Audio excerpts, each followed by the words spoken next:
Hi guys. Um, Trying to pin this. Thank you for joining the fourth episode of Amplify Black Voices. I'm just waiting for Mona to come on. Still don't know how to pin this, but it's okay. Yeah, now I know how. Okay. All right. Um, so this is the fourth episode of Amplify Black Voices. We're bringing Mona on to talk about racial trauma and her experience living in Syria and the Black community in the U.S. and kind of how racism persists in both communities. So just waiting for her to join. So this Tuesday, last week of book club for the new Jim Crow. Freedom is a Constant Struggle by Angela Davis is our next book. So if you are a student, please sign up. You can get the book for free, and we'll love to see you on Tuesday. Hi guys. Oh, one is here. Okay. So now you just have to request. So Mona, you just, oh, okay, awesome.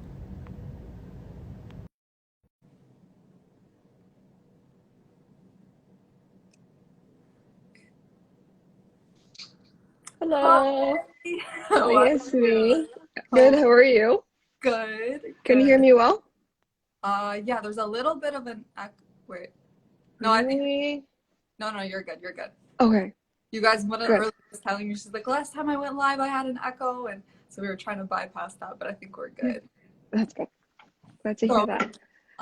I guess before we start getting into questions, just let's talk hmm about your name, where you're from, and then just the work that you do. Sure. My name is Mohamed. I am from Somalia. I was raised in Syria from the age of 2 until the age of 15.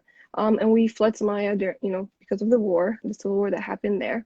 I came to the US then at the age of 15 after I lived in Syria for 13 years. Then the next question was what I do right now. Yeah.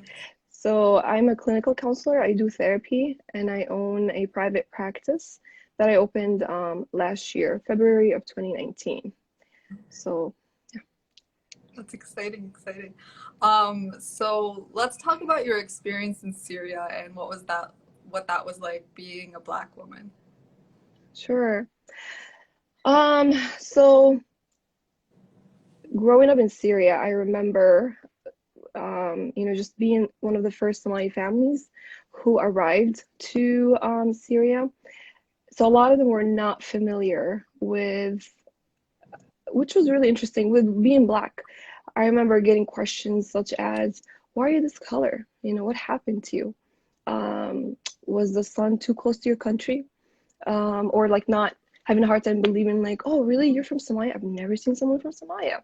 So there was a lot of lack of knowledge, of different parts of the world when we went there. And I remember one of my first experiences with racism was when I was in kindergarten. It was me and another Somali kid. It was a substitute teacher. She was taking a group picture for someone's birthday. And I remember her telling me and the other Somali friend not to join the picture because we won't be visible due to our dark skin. So that was my first exposure, like, oh my gosh, I'm different. I am bad different. So moving forward later, I realized, okay, so this country views being Black as something not very positive. Um, so, so that was, I would say, one of my first experiences. And that was like at the most formative years of your life too, where you were hmm experiencing people saying just really racist, uncalled for things too. And I can't imagine how that must have felt being carried with you too, even now. Yeah, I think it was never processed growing up. Especially, given that my mom was herself a refugee and immigrant. So she had a hard time sort of like understanding what's going on. She still had that strong sense of identity that she brought with her from back home. So whenever I shared these experiences with her, she really struggled understanding, like, but why are you feeling this way? But why? But what's wrong? Like, be confident. You're, like everyone, mom says, you're pretty. I bet they're jealous. I'm like, Mom, that's not the case. So it's just like not having that room to process things made it 10 times more difficult. I'm not saying the entire experience was, bad or negative, but definitely, going through racism,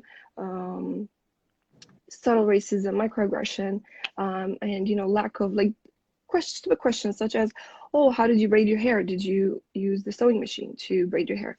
I'm like, no, if I went under the sewing machine, I would have died by now.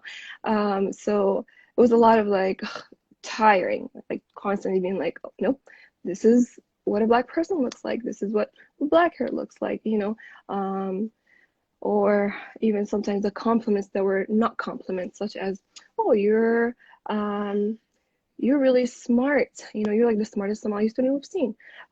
You're even from teachers. Oh, you're the best looking Somali person we've seen.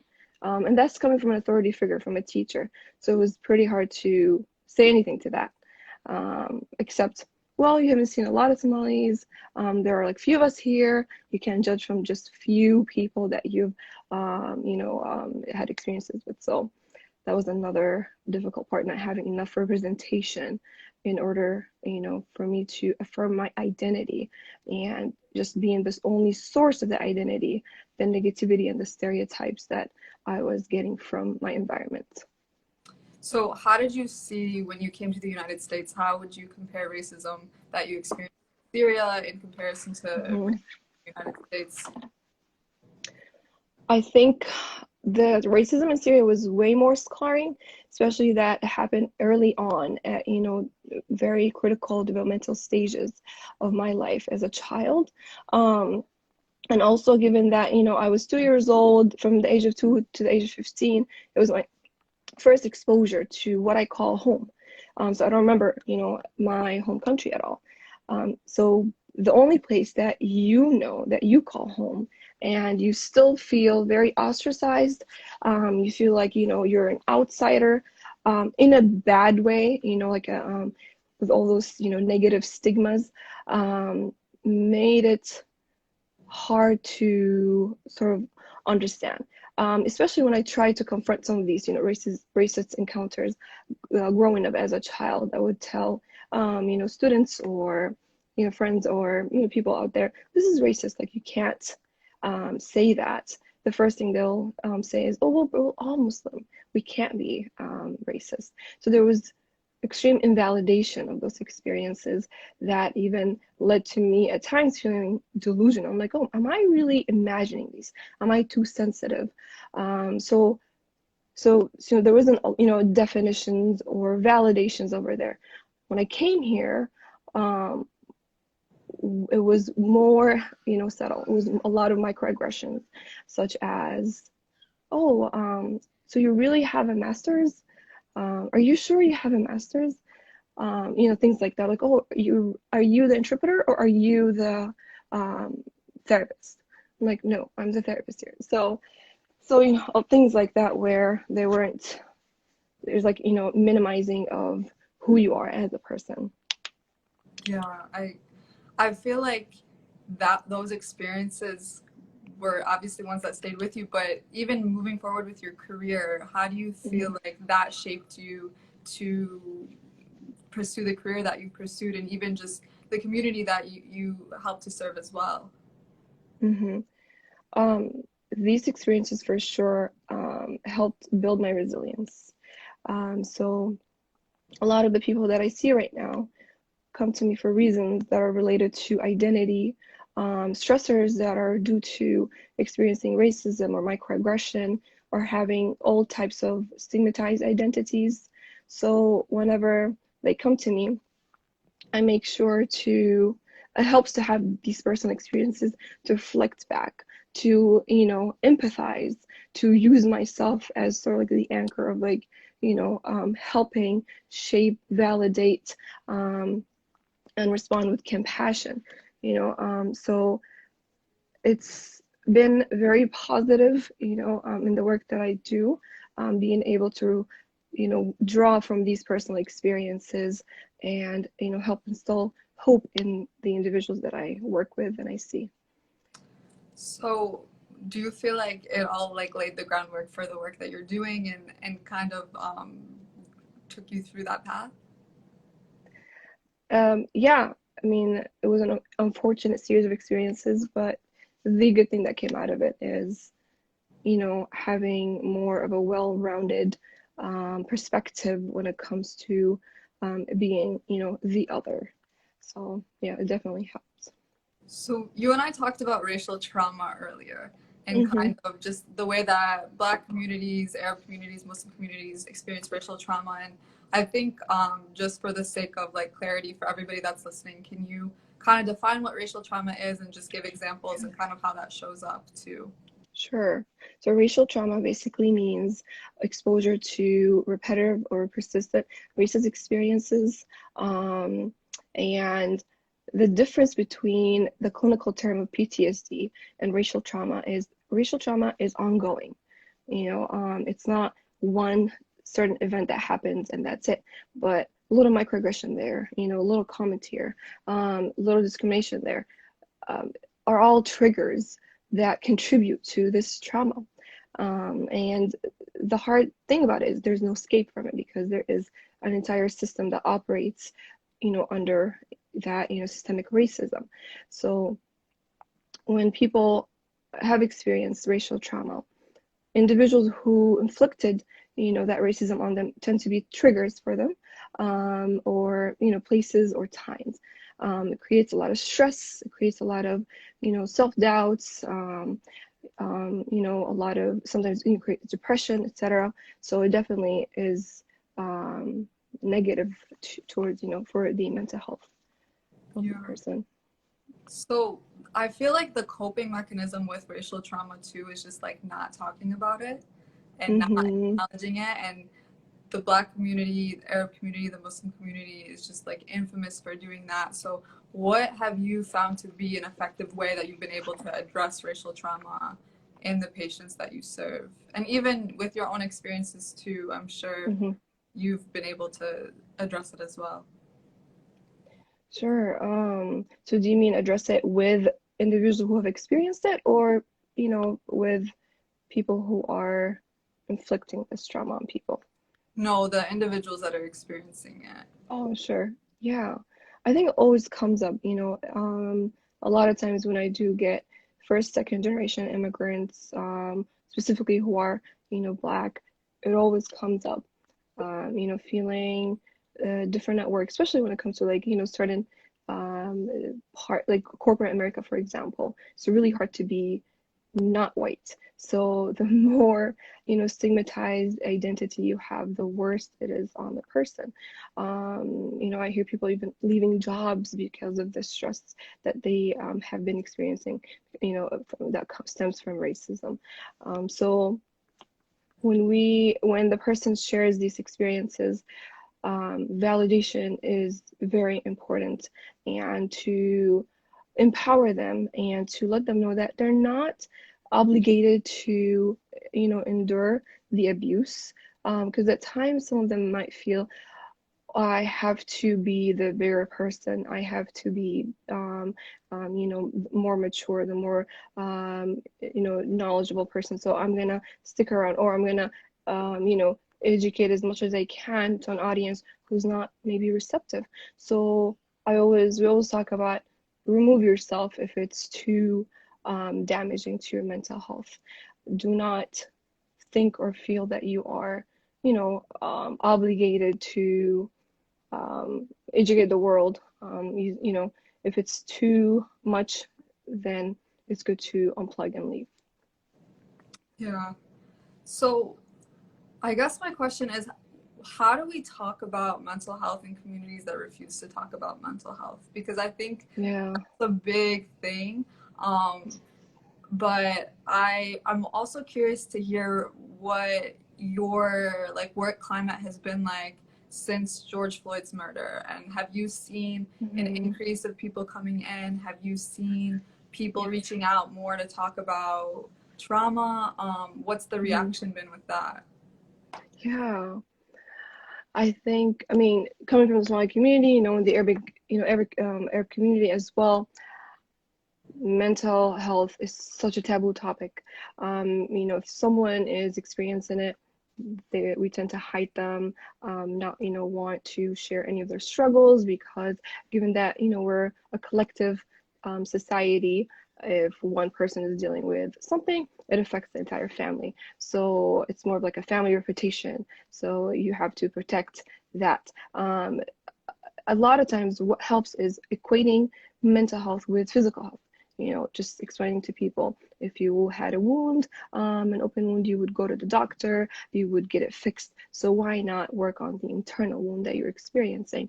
Trying to also explain the biological aspects of, a lot of the mental health issues, such as depression, schizophrenia, etc. There is a biological reason behind it. It's just not something that comes from thin air. It's not because you lack faith or punishment from God, all those Yeah.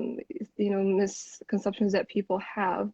And after, the murder of George Floyd, a lot of the people who have been coming to me um, were due to triggers. They were triggered. They were probably expressing all of these things, thinking that, oh, I can, go on, I can continue, I can go to work. But this was such a trigger for so many people that it brought back so many memories from even like childhood, where they're like, oh my gosh, I'm noticing that I can't sleep. I can't be around, white people. I can't, be productive. So yeah, definitely I'm seeing an increase in people seeking services because of those reasons, for sure. So in the age that social media has become like Yeah. a hotspot for news, and obviously this is Mhm. where we consume our news, where we see what's happening, but it can also be really triggering too Oh because yeah. you see when you see videos, and some of us need to see these videos because people people that aren't black don't acknowledge that this happens sometimes. Mhm. But for black people, that this is their reality and this is also triggering with trauma. What is your recommendation as far as consumption with social media and even overall self-care? Yeah, yeah. I think I think social media is a double-edged sword. It's just so great. You can connect with so many people, share a lot of information on there, but at the same time, you can, it could be really mentally exhausting. So one of the main things, especially, I mean, there's vicarious trauma. So you don't have to necessarily live the trauma in order for you to experience it. And watching videos such as the murder of George Floyd or other murders of black bodies can cause or further worsen the trauma that the person is experiencing. So it's be informed, but don't be informed on the expense of your health. And that's something people can assess on an individual basis. If you are feeling like things are, you're not feeling yourself, you're not feeling good, your emotions are so high, your anxiety, is increasing.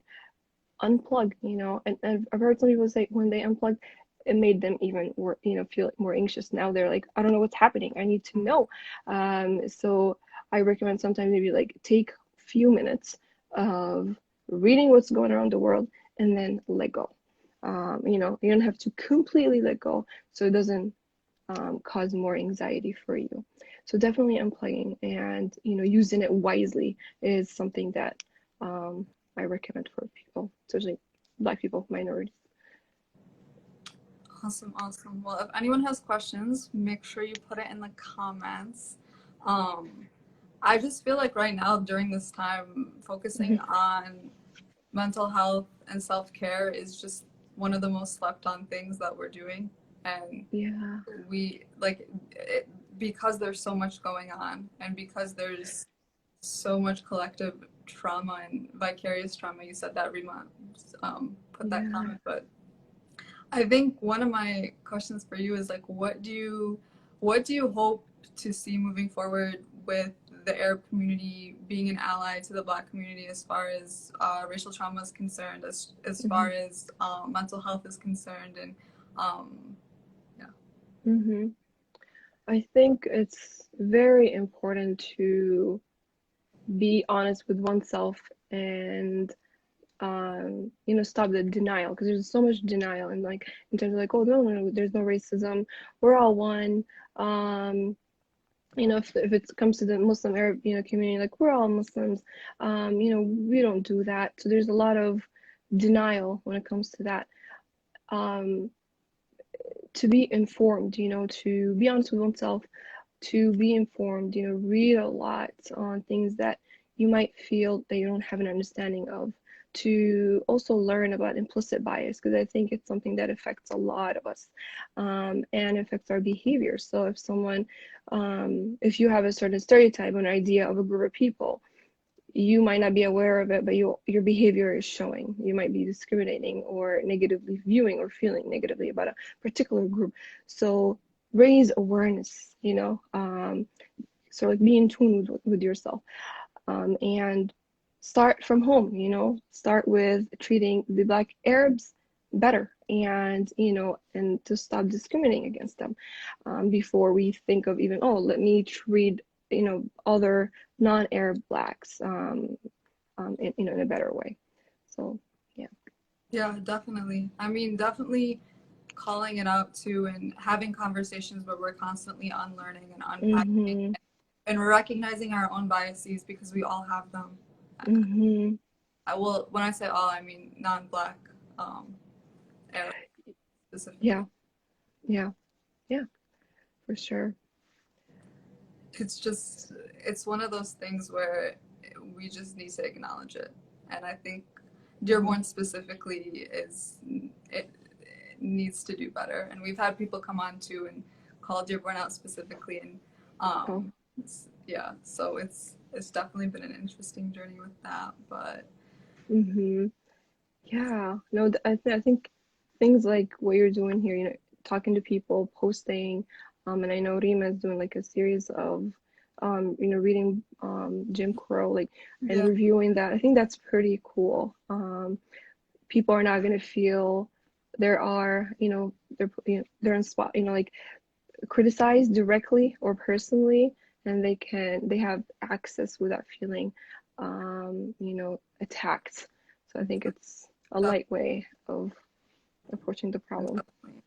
I Hmm. think a lot of it stems from just not knowing sometimes, A unfortunately. lot of times. And Hmm. it sounds like a cop out, but it's kind of the Hmm. reality of once we're able to better educate our community and give it into ways that Hmm. are accessible too, because I feel like sometimes language is just not accessible. And then the people that Yeah. do have access to this, or the people that are already having these conversations in their circles, and it's like we're not even helping Yeah. anyone at that point. Yeah. Yeah, no, that's so true. The people that need it the most, they don't have appropriate resources that can communicate with them in the language that they speak. Yeah, that's an additional work for the younger generation to do, I guess. Uh, Yeah. um, you were telling me earlier how Gen Z, you've seen them being way more active with as far as like mental health, which is Yeah. definitely, I think that's such a nice thing because then it's like having these conversations with their parents, their grandparents, and just getting Hmm. people to understand how important it is to unpack these traumas too. Hmm. It's just huge. It was something I've been thinking about today since you said it earlier. Yeah, yeah, no, yeah. When I was talking to you earlier, yeah, a lot of the referrals that I'm getting, where people are so open about their mental health, are millennials and Generation Z. So and I even remember some of them being open with their own parents, telling them, "Hey, I'm going to therapy," and the parents freaking out, like, "Oh my gosh, what's wrong with you?" Like what's happening.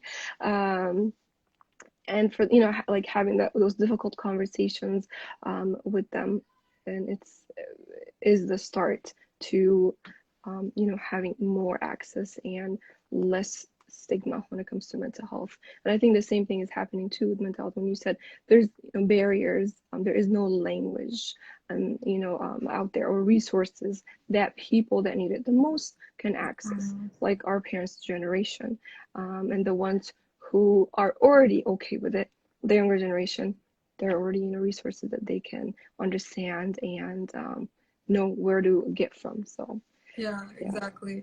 Especially like when we talk about mental health in terms of like cultural competency and sometimes going to a therapist that you don't feel like can relate to you. And I think that having having a therapist that looks like you, shares your identity markers, makes such a huge difference. But we were talking about it earlier. I see a therapist, but I don't see a therapist in Dearborn because for a long time I didn't want to run into anyone from Dearborn. And now I'm kind of like, okay, I feel like I need a therapist that shares my identity because of the fact that there's certain things where it's like I feel like you just don't get it. Yeah, oh, totally. I remember going to a therapist. She was a white therapist, and she kept on saying, "Wow, Mona, you're so cool. Wow." It was a lot of like, help me here. Like I had to say something, share a problem, and then explain the background, the cultural background of it. It was like, oh my God, I'm so tired. Like, are you gonna help me? And I think she reached a level where like, wow, you're so different than your people. Like you think so differently. Wow, you're so open-minded. I was like, oh my God. So it was not a good fit. I had like, a couple of sessions, with that person. And that's the same thing that I hear from, my clients when they come to me, where they will tell you like, oh my gosh, I went through several therapists where I just felt I wasn't being understood whatsoever. And I had to just explain over and over again, this is what that means. And as therapists, we are told to check our biases, of course, because we all have our own biases. So it's very important to check it. And if you feel like you are not able to help this person because, it's getting in the way, refer them out. It's very important. But I think sometimes some people might think this is a nice project, a learning project to work on, but it's people's lives and you can't be just playing with it. So Definitely, definitely. And to make comments like, oh, like yeah. what? Yeah, I know. It was interesting. It's also too, I feel like it gets hard too because sometimes you probably think even if they don't have these biases, you're constantly like, how does my community sound when I'm talking to them? Oh my gosh. And you Yeah. can feel really protective because you're like, I don't Yeah. want them to think about like if they don't know any other, like for me, for example, Arabs or Muslims, if they don't know any Arabs or Muslims, they might think that we all act in a certain way if there's like Yeah. one flaw I'd like to talk about or something. And so Yes. it's super damaging. Exactly. Yeah. You carry that burden of always, representing your community and your people. Yeah. Yeah, it's tiring. So that's why it's very important to have a culturally, a good fit, a therapist that understands you, that doesn't require from you additional work. Because if you need the help, you go in there to get the help. You're going to be in a very vulnerable position with that person. So if they already have stereotypes, carry stereotypes about you, then it's going to really affect the treatment. So it's very important to be aware of that. And 75% of progress in therapy is the relationship you have with your therapist. So if you really don't have a good relationship, then I don't know where progress is going to come from. So that's something to be, mindful. Very important to be mindful of. Yeah. On a similar note, how do you feel like colorblindness impacts racism? Oh, big time, big time. I think it's it's not, a lot of times, people say, oh, I don't have enough knowledge. It's not having the knowledge or ignoring it is very damaging. So for example, if today I complain to someone like, oh, this is what I'm going through, and they claim to be colorblind, how are they going to even acknowledge my issues? How are they even going to be an ally, or contribute to change, because they don't see a problem. When you claim you're colorblind, you don't see the problem, you don't acknowledge it, and you're denying my existence. So it's very, very wrong of anyone to, think like, oh, we're all one race, we're the human race. Yeah. As beautiful as it sounds, it's not. Yeah. Yeah. It's I beneficial. Yeah, I mean, you're right. As beautiful as that sounds, it's like not the reality of the situation. And then it's just Mm-hmm. erasing identities at that point too. Right, right, exactly. It is identities, struggles, all of it. Mm-hmm. Definitely, definitely. Yeah. So I guess to close off, my last question for you, what are your hopes moving forward for the Arab community, in terms of targeting racism and just doing better as a whole? Yeah. My hopes are, I mean, given that the Arab community themselves, it's a community that goes through its own struggles, of discrimination and racism, and all of that. For them to, look at their own personal experiences as marginalized group in the US and use that to empathize with, other groups instead of reinforcing the stereotypes, reinforcing, all of these negative things to put themselves in the other person's, shoes and be like, I feel, I go through, discrimination to on a, on a different level. So therefore, why am I contributing to this?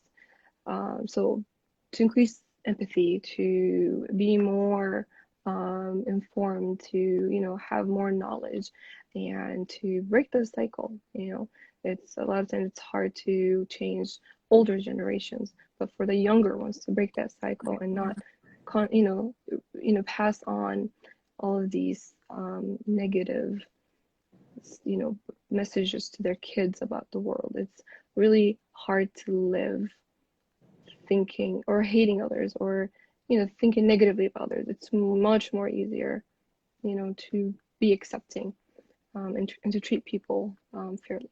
So, I love that. That's like definitely a positive note to end on because, yeah, mm-hmm, keep, keeping like empathy going and breaking the cycle is so important. And mm-hmm. thank you so much for sharing your story. Yeah, thank you, Yasmeen. Thank you for having me, and thanks to Dearborn Girl. Of course, if anybody wants more resources on racial trauma, Mona, what's your Mona your Instagram? Mona Mona underscore the underscore therapist. Okay, awesome. So you guys can find her on Instagram. She has really great IGTVs and just different like flyers and stuff on the work she's doing. And thank you so much for coming on. We really appreciate Yeah. you.